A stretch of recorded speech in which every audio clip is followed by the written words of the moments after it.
This afternoon we're trying a Pinot Noir. This is from one of Australia's premier Pinot Noir producers. It is Phillip estate, and they are based in Gippsland, southeastern part of the state of Victoria. This is their estate bottling. There is a premium bottling that is a lot more expensive and, in my opinion, a lot better, but this estate bottling, nevertheless, hopefully it's a pretty nice drop. The 2015 comes in at 12.5% alcohol. Let us see. You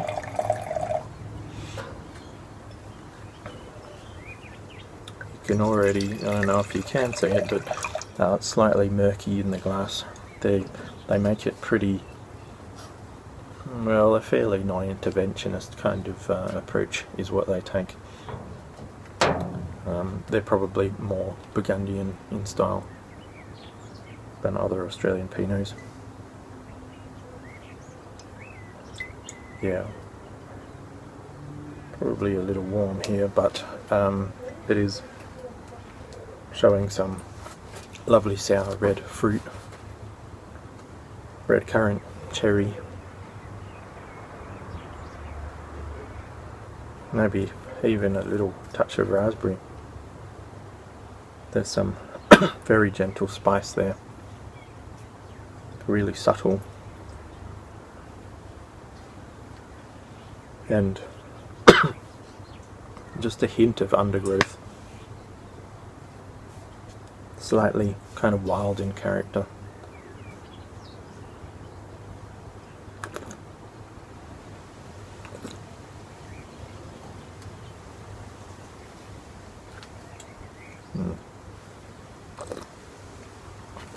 On the palate, that's one of the most Burgundian style palates I think you can find in an Australian Pinot Noir. As Phillips, it's silky. It's got its silkiness through its tannin profile rather than just from its alcohol. It's not glycerin like. That's not oily in any way.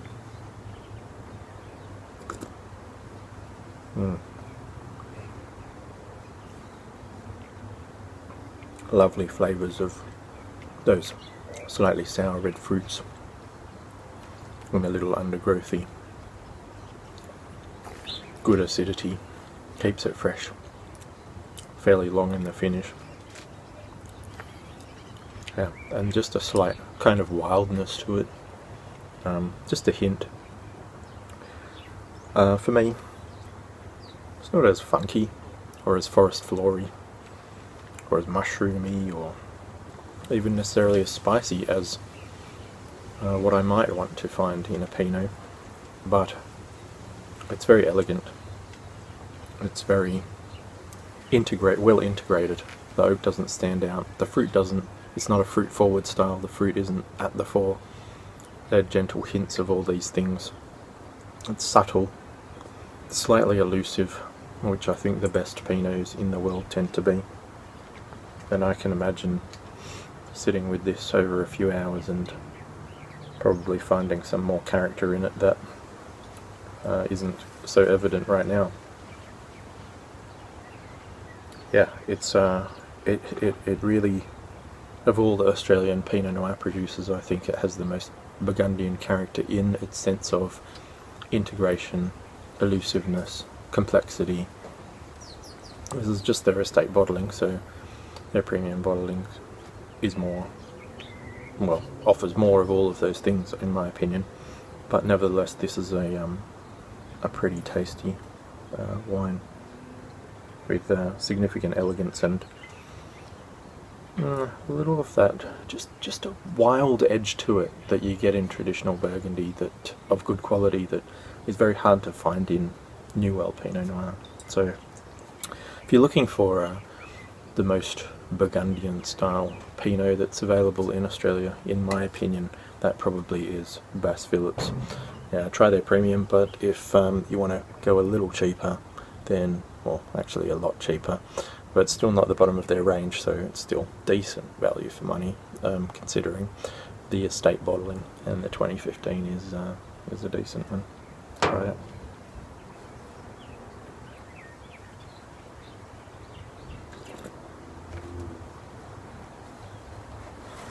Really tasty. Mm. Very red. Mm. Really nice, like you were saying, like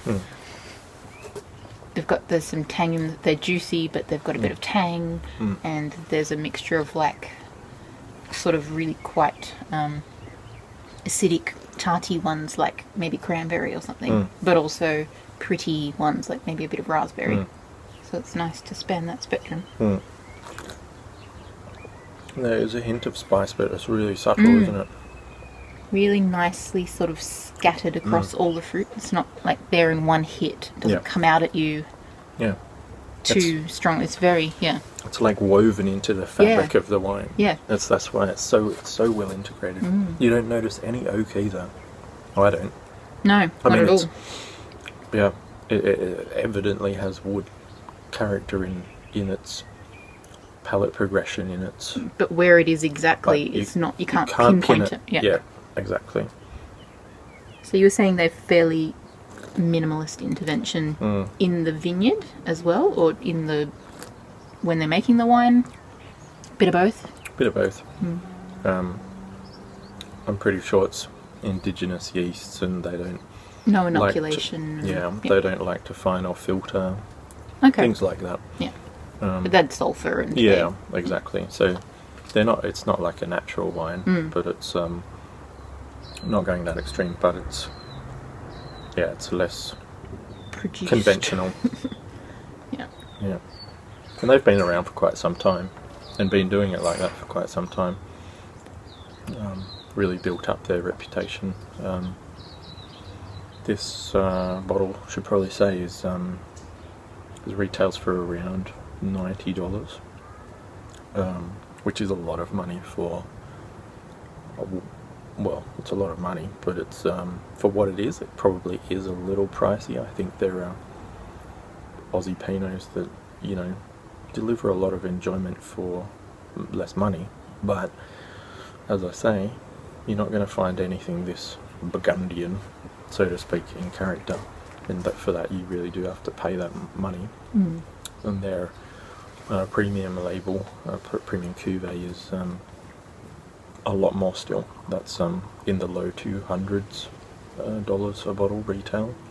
So then you're up with Burgundy, Premier Cru, even some Grand Cru prices. And so you might as well just buy Burgundy if you're confident. But these are they more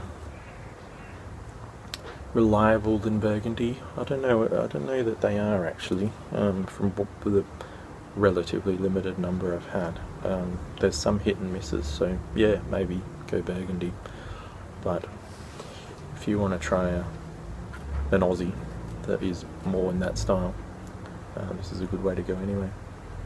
Are they a fairly old domain or house in Australia? I think they've been doing it since, I believe, the 80s or thereabouts. So yeah, well established. And do you know if the winemaker has stayed fairly consistent for the last how many years, or if they had quite a few like a high turnover? I know it's Phillip Jones, I believe, has been the winemaker, I think, from the very beginning. Okay. So yeah, it's very stable. Same approach being used throughout its history.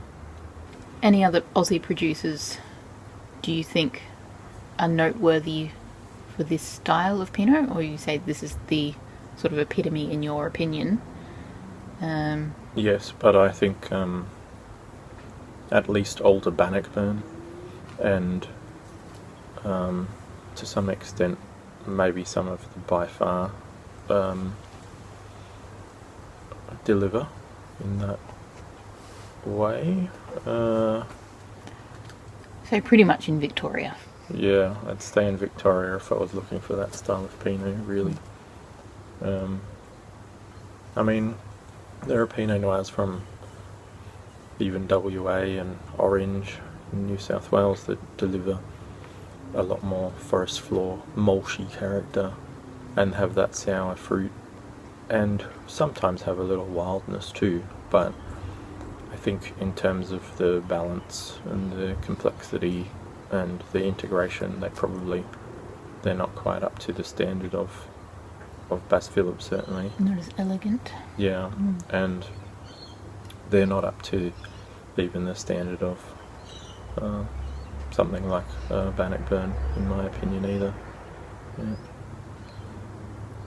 There are a lot of Yarra Pinots where people would say they're Yarra Valley Pinots. People would say, of that high caliber, but I personally don't feel they deliver in such a Burgundian way as the Pinots from further south, like Geelong and Gippsland. So,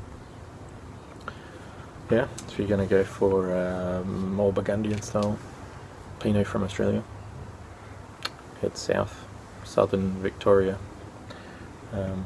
Bass Phillip is a good way to go.